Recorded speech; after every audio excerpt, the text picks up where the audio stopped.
Magandang araw po mga kapuso, narito na tayo sa episode 50 ng Stolen Life araw ng Biyernes. Kinamusta nga ni Fake Lucy si Cheska, sabi ni Darius, nasa kwarto nagpapahinga na. Love, pasensya na talaga at ginawa ko yun kasi nag-worry lang talaga ako kay Mamita. Nakita ko kasi na kung ano-ano yung tinuturo ni Cheska kaya ayun napalakas yung boses ko. Okay lang love, naiintindihan ko. Kasi kung ano na rin kasi naisip ko. Gawa nga ng pagod ako nagbabantay kay Mamita, ako nag-aalaga sa kanya. Tapos ngayon mababalitaan ko na nakalaya na si Para. Kumbaga naghalo-halo na lahat ng mga iniisip ko. Love, huwag kang mag-alala. Poprotektahan ko kayo. Hindi siya makakalapit sa pamilya natin dahil kapag inulit niya ulit yun, ibabalik ko ulit siya sa kulungan. Maraming salamat talaga love, sabi ni Fake Lucy.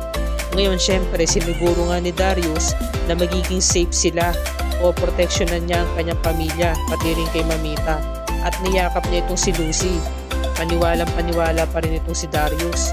Samantala, ito naman si Isaac, galing kay Mamita Ason, papunta nga kina Sir Darius niya. Hindi niya namukhaan itong sasakyan na dumaan, hindi niya alam sina Joyce yun. Sabi naman ni Lucy, bro, sigurado ko ba hindi tayo mahuli ni Isaac? Safe tayo dito bro, hindi niya to makikilala kasi hiniram ko lang tong sasakyan na to. Ibang sasakyan tong gamit natin. Lumabas na agad sila at pumatong sila doon sa may imbakan ng mga basura. Para nga naman tumungaw sila doon sa may bakod. Ngayon nasaksihan nila itong si Cheska. Mag-isa naglalaro ng kanyang mga Barbie dolls. Ngayon, malayo ang tingin nila sa bata. Siyempre nagtatampo pa rin si Cheska. Maya-maya mo'y bigla nang lumapit itong si Fake Lucy at humihingi ng sorry. Cheska, I'm sorry. Ngayon ang ginawa niya, kinuha niya yung manika at nagkukunwaring boses manika. Pasensya na. Gusto niya kasi patawarin mo na ang mami mo. Sorry na daw, sabi ng mami mo. Syempre bata, diba? Kaya madaling paamuhin. Napangiti si Cheska, saka mabuting bata yung si Cheska kaya madali siya magpatawad. Okay lang mami, na-forgive na po kita. Thank you, maraming salamat.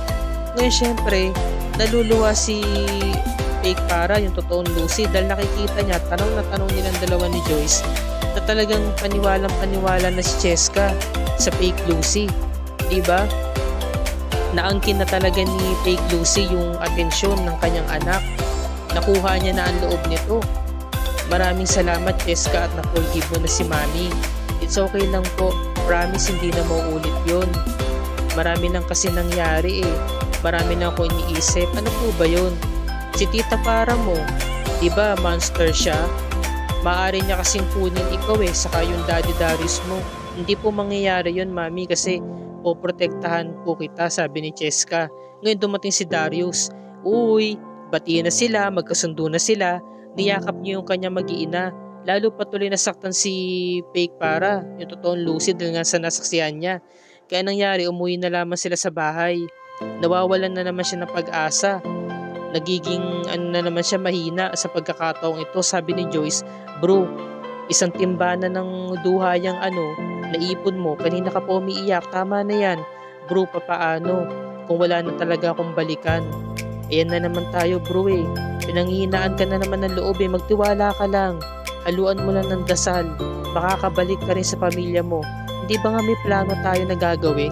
Kailangan makausap natin si Mamita para malaman natin kung ano ba talaga yung nalaman niya bago siya napahamak. At yun lamang ang tanging paraan na kailangan makalapit tayo sa kanya para malaman na natin ang kasagutang ito kung paano niya nalaman kung paano kayo nagkapalit ng katawan. So ito na nga si Fake Lucy, nandito siya kay Auntie Belen sa nanay niya. Pinag-uusapan nga nila itong si Para, saan na nga naman ito nagpunta simula nung nakalaya.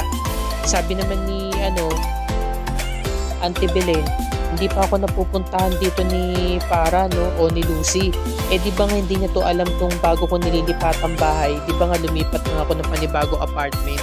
At saka ano pa bang dahilan niya para kitain ako? Tatanungin na naman niya kung paano tayo nagkapalit. Malabo na mangyari yun Nay, saan kaya siya tumuloy Kasi wala na siyang pera. Nakuha ko na lahat ng pera niya. At saka, paano naman siya makakapunta kung saan-saan kung wala na siyang pera? Sabi ni Auntie Belen, malay ko, hindi kaya may tumutulong sa kanya? Napaisip tuloy si Fake Lucy. na maaari may punto nga yung nanay niya, diba? Sa pagkakataong ito. Kasi lagi rin tama hinala nito ni Belen eh. Ngayon, eto na. Pinuntahan na nga ni Joyce itong si Mamita. Sakto, wala doon si Lucy. Dahil nga si Manang Bering lamang ang nandoon. Ma'am Joyce, wala po rito si Ma'am Lucy. Umalis po eh. Okay lang, Aling Bering. Kasi si Mamita naman po talaga yung pinunta ko dito. Sige ho, puntahan niya na po si Mamita. Mamita, kamusta ho kayo? Para po sabihin ko sa inyo, alam ko na po yung totoo na alam nyo rin po na nagkapalit na po ng katauhan sina Lucy sa Kasipara at alam ko na rin po yun. Nakalaya na po si Lucy ngayon at sa akin po siya tumutuloy, magkasama po kami. Gusto nyo po ba magkita kami ni Lucy kasama kayo? Pinindot ni Mamita yung bell. Sige ho, itatakas ko ho kayo. Ilalabas ko po muna kayo dito para magkita kayo ni Lucy. Ngayon talagang nagbebel si Mamita, ibig sabihin pumapayag siya. Umiiyak na siya. Sabi ni Joyce, pasensya na ho ngayon lang ako nakarating dito, wag na ho kayong umiyak. Ilalabas ko ho kayo dito, tinanggal niyo yung lock. Ngayon nahuli sila ni Aling Bering. Ma'am Joyce, ano pong ginagawa nyo? Ilalabas niyo po si Mamita, itatakas niyo ho. Hindi ko siya itatakas. Ipapasyal ko lang si Mamita para naman maka-breathe siya ng fresh air. Ipapasyal ko lang siya dun sa may parke nitong subdivision. Sagit lang. Ganun ho ba, Ma'am Joyce? Di sasama na ho ako. Wag na. Mamita, marami kang ginagawa rito Marami ka pang trabahong tatapusin, di ba? Ako na, parang hindi ka na maistorbo. Ako, Aling Bering naman, parang ibang tao. Ako lang to, si Joyce. Ako na ho bahala kay Mamita, di ba Mamita? Ako na ho bahala sa inyo, pinindot ni Mamita, yes. Ngayon, tinanong ni Manang Bering, Mamita, payag ho ba kayo? Nakasama po ako sa inyo. Pinindot ni Mamita, 2 bell, ibig sabihin no. Nagulat si Mamita, ibig sabihin tiwala si Mamita kay Joyce. Pumayag siya. Sabi ni Joyce, sabi ko sa iyo Aling Bering may tiwala sa akin si Mamita. Ako na bahala, sigurado ko kayo Ma'am Joyce. Oo, saglit lang kami, babalik din kami agad. Ngayon, eto nang si Fake Para, nagdarasal sa Panginoon. Pero bago yung kinausap muna yan si Joyce para ibalita nga ni Joyce na malapit na nga sila sa parke. Abangan na lamang sila. Sana magkasalubong sila. Sabi niya, salamat bro. Lord, sana po gumaling na po talaga si Mamita para masabi niya sa akin yung totoong dahilan bago siya na-aksidente nung araw na yun. Ngayon nagdidilig si Aling Bering sa labas ng bahay nila at umuwi na nga tong kontrabida. Sabi ni Fake Lucy, Manang, ba't po kayo gumagawa dyan? Nasaan po si Mamita? Ba't di niyo po binabantayan? Umalis po si na Mamita kasama po ni Ma'am Joyce. Ipapasyal daw po sa parke. Ha? Ngayon, eto na si Joyce. Mamita, kinakailangan po talaga natin bilisan. Kailangan po magkita na po kayo ni Lucy para po masabi nyo na ang totoo. Kasi miss niya na ho kayo. Ngayon, naglalakbay na nga tong si Fake Para at nakita na nga niya tong si na Joyce saka si Mamita. Ngunit biglang humarang ating kontrabida. Sabi niya, at saan ka pupunta? Ha? Lucy? Naku, naantala. Nakita na nila halos abot tanaw na nila ang isa't isa Ngayon, binigyan niya ng malakas sa sampal kung si Lucy. Sakit. Sakit talaga manampal to si Carla Abellana Ayan sakit nun. Sabi, ang kapal naman ng mukha mo na pumunta pa dito. Tapos sinisi niya si Joyce. Joyce, ba't ka nandito? Bumalik na kayo doon. May kapagkita kay Para, kasabot ka niya? Pumunta ka dito para makipagkita sa kanya? Kulang pa ba yung sampal na binigay ko sa'yo? Gusto mo yung kabila naman para matauhan ka? Binigyan niya rin ng mag-asawang sampal, kabila naman. Yung kanan naman ang sinampal niya. At eto, nagkunwari si Joyce, sabi niya, ay hindi bro, nagkataon lang na nagkita kami. Nagulat nga ako na nandito rin si Pare. Hindi ba galit ako sa kanya? Pinamumuhian ko siya. Buti pa umalis ka na nga rito para may demonyo pa lang dito. Sige na, ibabalik ko na si Mamita. Tapos si Mamita umiiyak.